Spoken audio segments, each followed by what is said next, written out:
सेबीनी NISM म्हणून एक वेगळं युनिट बनवलंय. जसं MSCIT आहे. ओके. बरोबर, महाराष्ट्र कौशल्य विकास हे एक वेगळं युनिट स्किल बनवलंय डेव्हलपमेंट. स्किल डेव्हलपमेंटच्या ह्याच्यामध्ये. तसंच NISM म्हणून एक वेगळं संस्था स्थापन केली आहे. पनवेलला त्याचं 52 एकरमध्ये कॅम्पस आहे. बरं. National institute of securities market वाशीला त्याचं हेड ऑफिस आहे बरं. इथे. तर त्याचे कोर्सेस आहेत की तुम्हाला म्युच्युअल फंड ॲडवायझर बनायचं आहे आणि आता तिथे कोर्स आणतायत की ज्याला इन्व्हेस्टर व्हायचं आहे, ज्याला ट्रेडर व्हायचं आहे त्यासाठी. पण अजून त्याचं कंपल्शन आलेलं नाही. बरं. पण नेमकं आता कसं आहे की आता पुण्यासारख्या ठिकाणी आपण बोलतोय, बरोबर. जवळपास 3-1 लाख मुलं UPSC MPSC करायला आलेले आहेत. बरोबर. आता जर आपण IAS, IPS, IRS वगैरे हे जे सेंट्रल गव्हर्नमेंटचं सिलेक्शन बघितलं, ते 1000 पेक्षा जास्त करत नाही आणि बरोबर. 10 लाख विद्यार्थी वर्षाला बसतात. बरोबर. मग अशा स्थितीमध्ये एकीकडे बेरोजगारी प्रचंड वाढलेली आहे. बरोबर. तुम्ही असं काय मार्गदर्शन करू शकता का की बाबा ह्या क्षेत्रामध्ये जे फायनान्शियल सेक्टर आहे, तुम्ही ज्याच्यामध्ये बरोबर. काम करता, बरोबर. फायनान्शियल इलिटरसी तर प्रचंड आहे. बरोबर. म्हणजे एकूण भारतातच नाही तर प्रत्येक घराघरामध्ये फायनान्शियल इलिटरसी बरोबर. आहे, आपल्याला ज्ञान नाही. बरोबर. मग ह्या क्षेत्राकडे जे तरुण काही करिअर करू इच्छितात, बरोबर. त्यांना तुम्ही काही मार्गदर्शन करू शकता का? याच्यामध्ये एक 2 गोष्टी सांगितल्या दादा. तुम्ही तो एक चांगला विषय केला की MPSC UPSC ची जी मुलं आहेत, तर आता जर तुम्ही पुण्यामध्ये, आज आपण पुण्यामध्ये बसलोय, तर पुण्यामध्ये MPSC UPSC साठी पण येणारी जबरदस्त, म्हणजे जसं एक कोटा फॅक्टरी म्हणून जसं आहे, तर तिथे लोक जातात. तर तसे MPSC UPSC साठी पण मुलं इथे पुण्यामध्ये येतात. गव्हर्नमेंटमध्ये तेवढे जॉब्स नाहीयेत, बरोबर. फ्रस्ट्रेशन येतंय, बरोबर. कुटुंब अडचणीत येते, त्यांच्यावर आर्थिक खर्च बरोबर. चालू येते शहराच्या बरोबर. ठिकाणी, दिल्लीला असेल, पुण्याला बरोबर. असेल, मुंबईला असेल. बरोबर. तर पुढचं जे भविष्य आहे, कारण बरोबर. सरकारकडून नोकऱ्या तयार होत नाही, होत. बेरोजगारी प्रचंड वाढलेली आहे. पण ही संधी जी आहे, जे काम बरोबर. तुम्ही करताय, बरोबर. मग MPSC UPSC साठी जी मुलं येत आहेत, तर त्यांना एक मी सांगेन की तुम्हाला असं न तसं तुम्हाला अर्थशास्त्र शिकायचंच आहे. बरोबर आहे. बरोबर.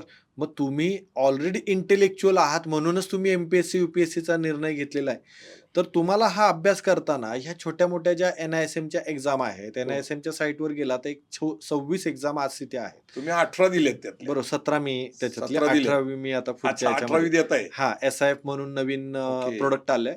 तर त्याच्याशी रिलेटेड ती एक्झाम आहे. तर तिथे 26 एक्झाम आहेत. पण तुम्ही सातत्याने वेगवेगळे कोर्सेस करत असताय, कधी दिल्लीला जात असता, कधी कलकत्त्याला जात असता, कधी दुबईला जात असता. हां. एवढं अपग्रेड राहायला लागतं या फायनान्स क्षेत्रामध्ये? कोणतंही क्षेत्र जे आहे, कारण दर 15 दिवसाला नियमावली बदलते. हो. बरोबर. आज आपण मोबाईल जरी घेतला, iPhone घ्या नाहीतर कुठचाही Android घ्या, हां.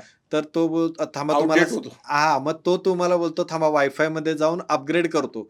म्हणजे काय, तो मोबाईल 2 महिन्यापूर्वी बनलाय तरी तो आपल्या हातात Speed येईपर्यंत आहे आता. सॉफ्टवेअर चेंज झालेले आहेत. म्हणजे आपल्याकडे मेकॅनिझम आलं, बरोबर. त्याच्यानंतर कॉम्प्युटरचा काळ आला, नंतर इन्फॉर्मेशन टेक्नॉलॉजीचा, आता AI चा आला, बरोबर.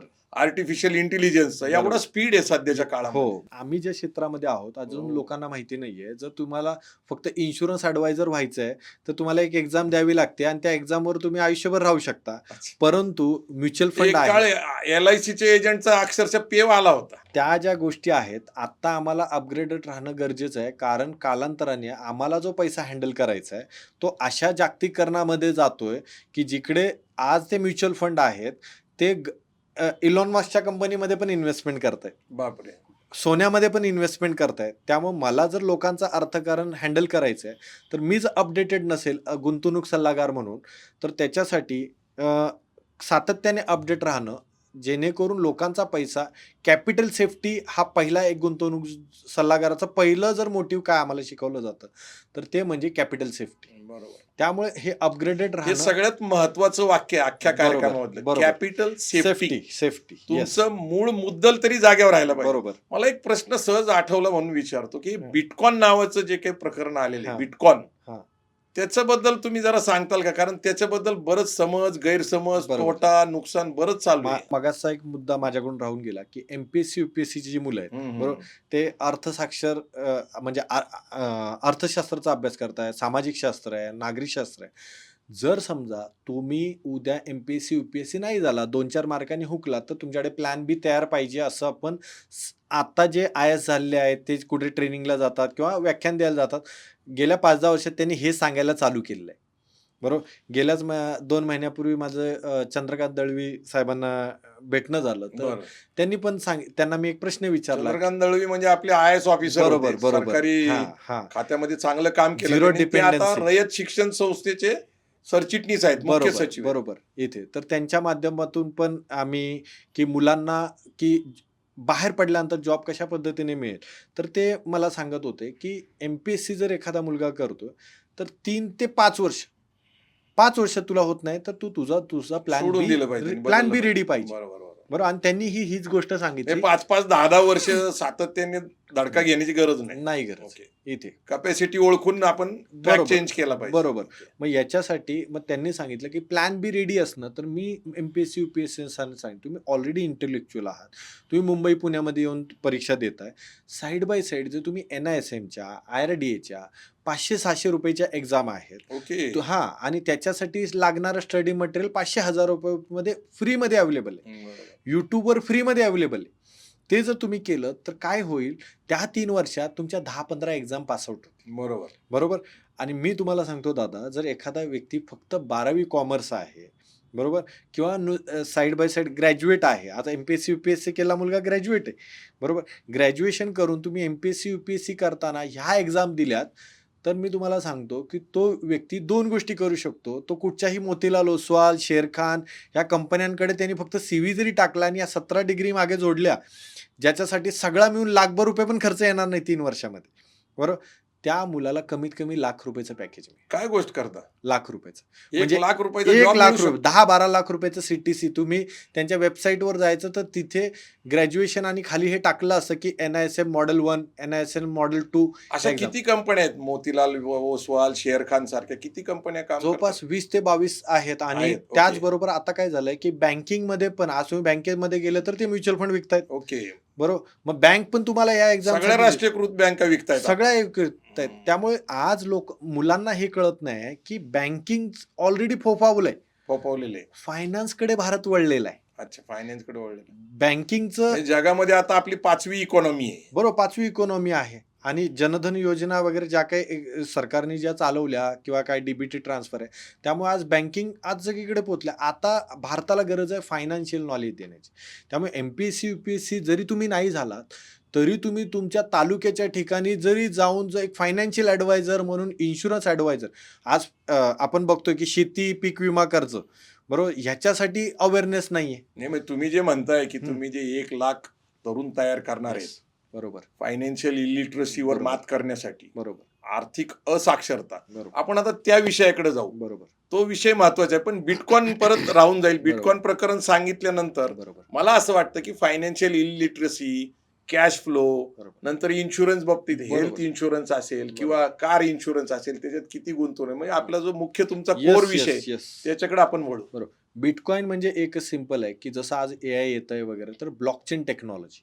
ब्लॉकचेन टेक्नॉलॉजी म्हणजे काय? जसं आज आपण खूपदा सोशल मीडियावर बघतो की पहिला कॉम्प्युटर किती आवाढव्य होता, बरोबर आणि त्याची कॅपॅसिटी एक Nokiaच्या 3300 फोनमध्ये ज्या पद्धतीचं होतं त्याच पद्धतीचं होतं. पण आज एक छोटासा आयपॅड, आज छोटासा आयफोन एवढी कामं करू शकतो. म्हणजे ही टेक्नॉलॉजी ज्या पद्धतीने अपग्रेड होत गेली, तसंच आज ब्लॉकचेन टेक्नॉलॉजी म्हणजे काय? पुऱ्या भारतभराचा 150 करोड लोकांचा डेटा एखाद्या पेन ड्राईव्हमध्ये राहू शकतो. बरोबर. मग या पद्धतीने ह्याच ब्लॉकचेन टेक्नॉलॉजीवर बिटकॉइन म्हणजे एक बिटकॉइन. आभासी चलन. आभासी चलन. आभासी हे चलन. लोकांना संशय काय येतोय की या बिटकॉइनमुळं हं. जे आता आपण 100, 200, 500 रुपयाचे जे कॅश फ्लो साठी वापरणारे बरोबर, पैसे आहेत रोख व्यवहार करायसाठी, बरोबर. ते चलन बाद होऊन जाईल का? बरोबर. कारण आता काय झालंय की प्लास्टिक मनी आलेले आहे. आपल्याकडे बरोबर. आता क्रेडिट कार्ड असतं, हं. डेबिट कार्ड असतं किंवा आता फोन पे आलंय, बरोबर. गुगल पे आलेले. बरोबर. मग हे पद्धत आल्यानंतर जे खरं लोक पैसे हाताळतात हं. ते निघून जाईल का काय, असं हो, एक हो. संशय आहे. कारण हो, हो. लोकांना ते पैसे हाताळणं, बरोबर. रोख खरेदी करण्याचं एक मानसिकता असते. हे बरोबर. बिटकॉइनचं आणि त्याचं काही प्रॉब्लेम आहे का काय नेमकं? त्याच्यामध्ये ते सांगण्याआधी एक छोटीशी गोष्ट आणि सांगतो. कुठल्या देशाचा कंट्रोल आहे त्या बिटकॉइनवर? बरोबर. आत्ताच्या घडीला बिटकॉइन म्हणजे सिंपल आहे, की जसं अमेरिकेमध्ये गेल्यावर तुम्हाला डॉलरमध्ये ट्रान्झॅक्शन करावं लागतं. बरोबर. आपण वेगवेगळ्या भारतामध्ये देशात चलन बरोबर, बदलतं प्रत्येक देशाचं चलन आहे आणि त्या वेगवेगळं. देशाचा त्या चलनावर कंट्रोल आहे. आणि व्हॅल्यू आहे त्याची. बरोबर, म्हणजे आपल्याला 89 रुपयाला एक US डॉलर बरोबर. घ्यावा लागतो, बरोबर, 25 रुपयाला एक दिराम घ्यावा लागतो. बरोबर, हेही लोकांना नेमकं समजत नाहीये बरोबर, की दुबईचा दिराम आपल्याला 25 रुपयाला का खरेदी करावा लागतो बरोबर. एक, बरोबर, 89 रुपयाला अमेरिकेचा डॉलर का खरेदी करावा लागतो, बरोबर. हे पण थोडंसं तुम्ही सांगा. एक सिंपल आहे. जसं आज बघा सोन्या चांदीच्या दराचे सगळीकडे आज चर्चा आहे. अच्छा. बरोबर. बरं. आज 1 किलो सोनं घ्यायचं झालं तर तुमच्याकडे ₹1.25 करोड असेल. आज बरोबर. ते आता दीड करोड पर्यंत गेलो होतं. हां. मग 1.5 करोड पर्यंत गेला. आज ₹1.25 करोडचा रेट आहे आज. बरोबर आहे.